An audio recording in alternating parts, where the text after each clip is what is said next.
Cartoon डूडू TV. बहुत समय पहले की बात है। लक्ष्मणपुर नाम का एक गांव था। लक्ष्मणपुर के नजदीक एक घना जंगल था। उस जंगल में एक आश्रम था जहां एक बहुत ज्ञानी और विद्वान ऋषि रहा करते थे। ऋषि के 4 बुद्धिमान विद्यार्थी थे, वरुण, नीरव, कुमार और मनु।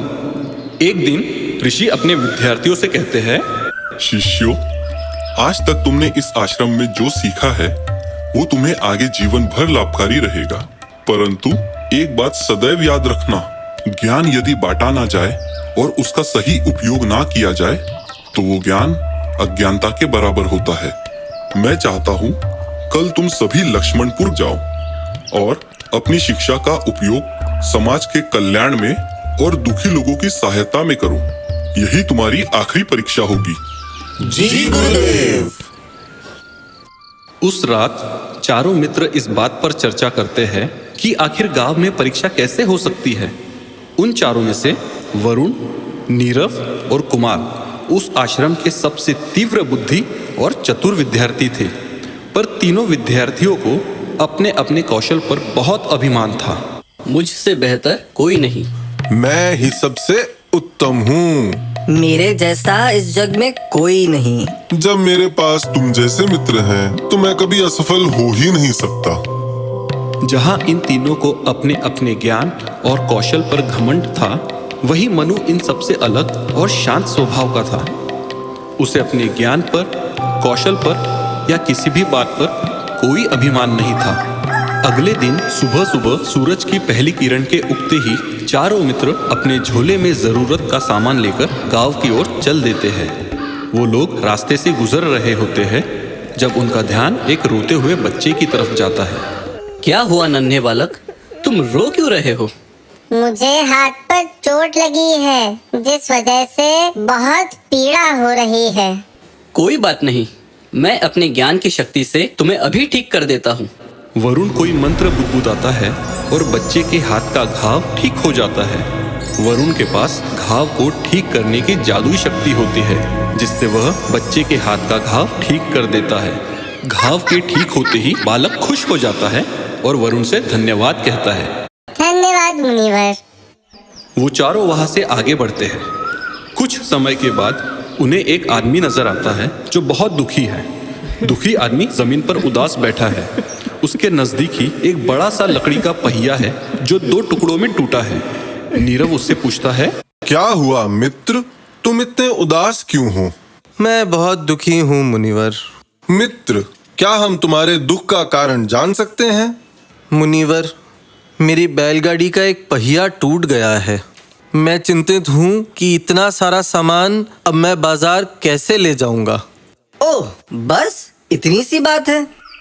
नीरव अपने मित्रों की तरफ मुड़ता है और कहता है, गुरुजी ने कहा था कि अपने ज्ञान का सदुपयोग करना चाहिए। यही समय है अपने ज्ञान को सिद्ध करने का।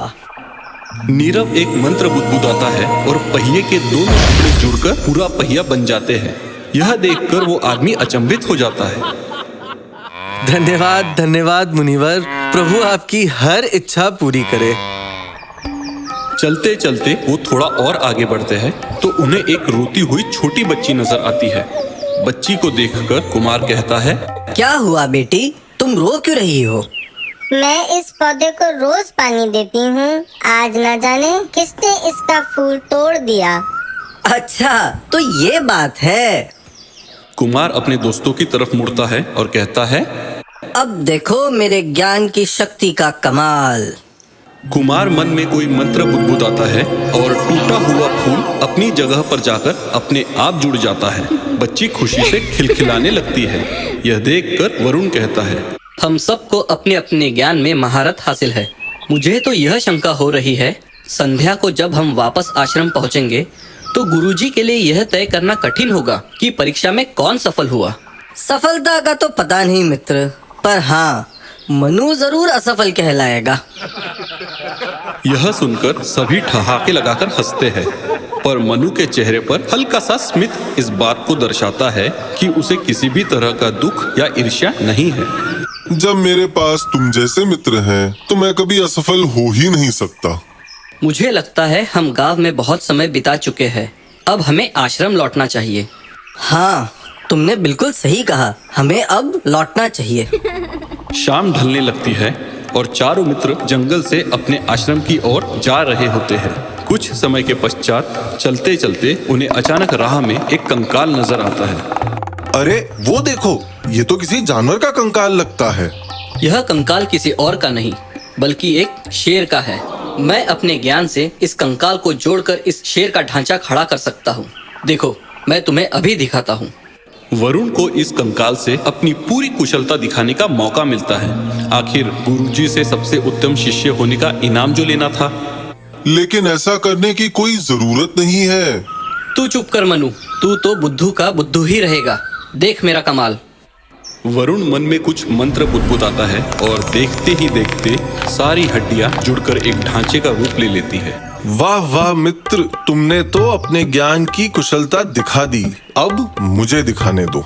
मैं अपने ज्ञान की मदद से इस सिंह में मांस और रक्त भर सकता हूँ, उसे रूपरेखा दे सकता हूँ। देखो, मैं अभी दिखाता हूँ। नहीं नहीं, ऐसा मत करो। अपने ज्ञान का उपयोग इस प्रकार मत करो। इस पर नीरव कहता है कि अगर ज्ञान के स्वामी होकर भी उसका उपयोग ना किया जाए तो यह अज्ञानता होगी। हे भगवान, तुम यह सब क्या कर रहे हो? किसी मृतक के साथ ऐसा करना सृष्टि के नियम से खिलवाड़ करना है। तुम लोगों को ऐसा नहीं करना चाहिए। तुम चुप रहो मनु। तुम जीवन भर मूर्ख थे और मूर्ख ही रहोगे। ज्ञान का उपयोग कैसे करना चाहिए तुम नहीं जानते। सबने अपनी अपनी कुशलता का परिचय दे दिया। अब मैं अपने ज्ञान की शक्ति दिखाऊंगा। मैं इस सिंह को जीवित कर दूंगा। क्या?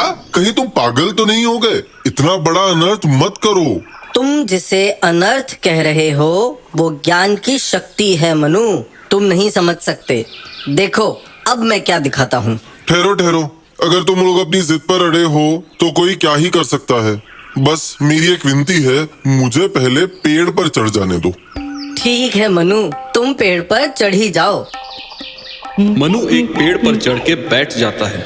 इधर कुमार कुछ मंत्र बुदबुदाता है और सिंह में धीरे धीरे जान आने लगती है। सबसे पहले उसके हाथ हिलते हैं, फिर उसकी पूंछ हिलती है, फिर उसके बाद उसकी आंखें खुलती है। जैसे ही सिंह जाग उठता है, तीनों मित्र खुश हो जाते हैं। देखा, मैंने सिंह को जिंदा कर दिया। मेरा ही ज्ञान सबसे उत्तम है। एक पल मित्र, अगर मेरा ज्ञान ना होता तो सिंह में मांस और रक्त कहाँ से आता? इसलिए तुम्हारा नहीं, मेरा ज्ञान सबसे उत्तम है। तुम दोनों अज्ञानी हो। अगर मैंने कंकाल से ढांचा खड़ा नहीं किया होता तो तुम दोनों किसी काम के नहीं। क्या कहा? तभी सिंह जोर की दहाड़ मारता है। सिंह का विराट रूप देखकर तीनों घबरा जाते हैं। मनु जो पेड़ पर बैठा सारा नजारा देख रहा था, वो चिल्लाता है, पर तब तक बहुत देर हो चुकी होती है। सिंह उन तीनों के पीछे दौड़ता है और छलांग मारकर उनका काम तमाम कर देता है। काम खत्म करने के बाद वो डकार लेता है और वहां से चला जाता है। मनु पेड़ से उतरता है और नजारा देखता है। उसे उसके दोस्तों की फटी हुई झोली और कुछ हड्डियां नजर आती है।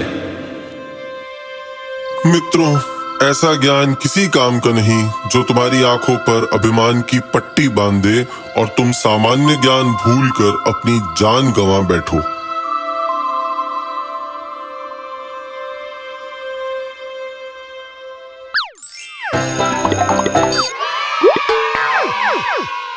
Cartoon Doo Doo